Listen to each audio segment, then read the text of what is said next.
The Laws of Ascension, Chapter 5, Couch. We're finally back, Sarah says happily as the four of them step into their dorm house once again. The sun is beginning to set, and they've now fully explored the academy grounds. Looks like we got a letter, Lorik says as he shuts the door behind him. He was the last to enter, and the others had walked right past the letter without noticing it. It's sealed with wax and has a name written on it. "It's for you, Sarah," he adds after reading it. Sarah walks back and opens the letter, letting out a small sigh and a slight smile after reading it. "Is it bad news?" Vera asks. "No, but do you two have any plans after class tomorrow?" Sarah replies, addressing Vera and Lorik. "No, what's going on?" Lorik asks. "Our master wants to meet you tomorrow," Sarah says, looking at Rowan. "What do you think she wants with them?" he asks. The letter just says she wants to meet them. But knowing her, it's probably more complicated than that, Sarah answers. "Who's your master?" Vera asks. "Her name is Cyrilda Ironheart. She's a retired field marshal," Sarah replies as they all sit down on the couches. Rowan heads to the kitchen, saying he'll make dinner. "I didn't even know Ironheart had retired," Lorik says, prompting a laugh from Sarah. "She probably doesn't know either. She officially retired 6 years ago, but anytime there's an issue with the war or the military, she still steps in to help however she can," Sarah explains. "There's a war going on?" Vera asks, making everyone pause. A moment later, Sarah bursts out laughing but tries to stop. Vera glances at Lorik, who's smiling as he answers. "The kingdom of Valthorn has been at war with Calvaris for 50 years now. But the demons in both nations have remained neutral, so it makes sense that someone from a tribe on a nearby island wouldn't know," Lorik explains, making Vera feel a little better. "Sorry, Vera. The war's been going on for so long that no one really asks about it anymore. It just caught me off guard," Sarah says, finally calming down. "What's the current state of the war? Is anyone close to winning? Or could we be called to join while we're at the academy?" Vera asks. "We're currently at a standstill. A few years back, there was a major battle where both sides took heavy losses. Since then, it's mostly been small skirmishes. As for us joining, that would depend on how things go. Unless things get really bad, I doubt they'd enlist students," Sarah explains. As she talks, Rowan comes out of the kitchen with a tray carrying 4 bowls of spaghetti. He places it on the table between the couches and sits beside Sarah. "What do you guys think about having a rotating cooking schedule?" Rowan asks, picking up a bowl. "Sounds good. Would it rotate daily or per meal?" Lorik asks. "Per meal. We can start with the boys and then switch to the girls. That means you handle breakfast. The school covers lunch, so can you take care of dinner tomorrow, Vera?" Sarah asks. "Sure. Does that mean you'll handle breakfast the next day?" Vera asks. "Yep. Just leave it to me. Oh, and don't forget to write down what you need. The school will buy whatever food or ingredients we list, as long as it's within budget. The list is on the fridge, and we turn it in every Friday.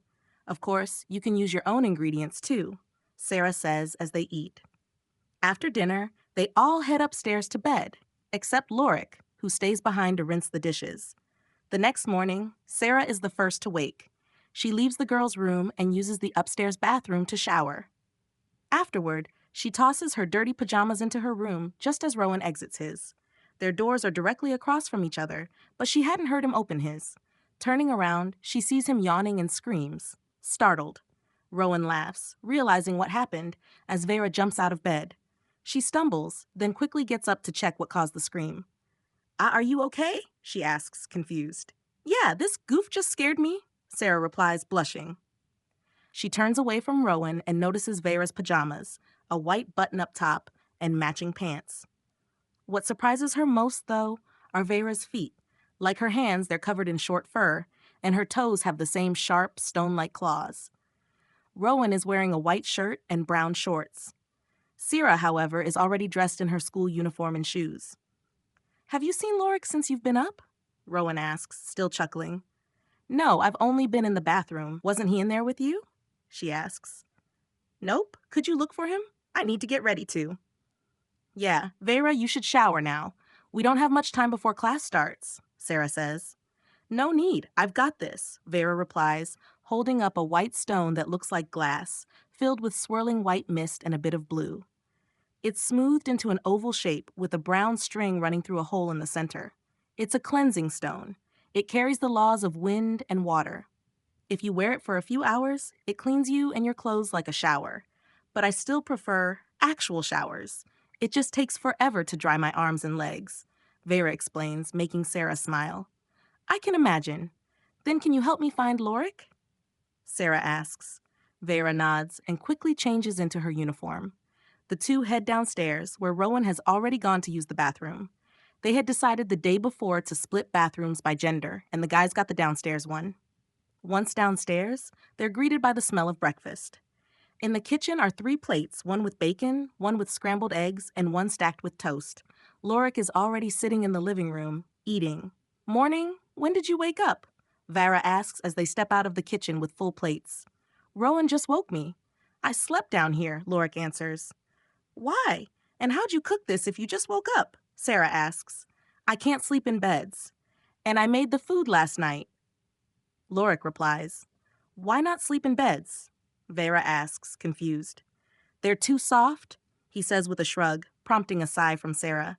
You'll need to get used to it. Sleeping on a couch isn't good for you, she says, and he waves her off. Anyway, how is this still warm? It tastes freshly made. I use this ring to store it, Lorik says, holding up his right hand. He taps a green storage ring on his finger with his other hand. On his wrist is a cleansing stone like Vera's, but his is on a bracelet. It's imbued with the law of time, so anything inside doesn't experience time like we do.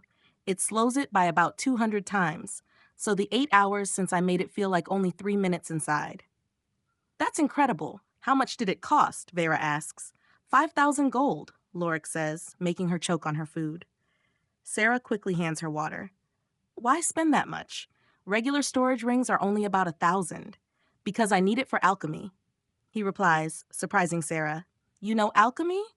Are one of your parents an alchemist? She asks. No, they're dead, Lorik says, making her cough up her food. He laughs as Rowan comes out of the bathroom. What happened? Rowan asks, noticing the mess. I told her my parents were dead, Lorik says, making Rowan freeze. But don't get weird about it. It happened when I was a kid. I'm not happy about it, but I've made peace with it. Not to pry. But what does that have to do with learning alchemy? Vera asks. I learned it after they died. A lady who owned a bookstore let me read whatever I wanted. She had a lot of books on alchemy. That's how I survived, by selling potions and ingredients I made or found. I came to enjoy it, so I bought this ring to keep ingredients from aging.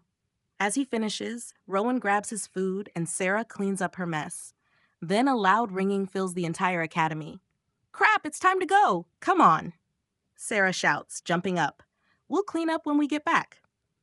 Rowan locks up behind them as they head to the main building. It's a 5-minute walk from their dorm. The ringing means there are 15 minutes left until class starts, but with the crowds, they need extra time to reach their room. Once inside the main building, they head to the 2nd floor and find their classroom. Number 5. It takes 5 minutes to get there, leaving 5 more before class begins. They find their assigned seats labeled Team 1.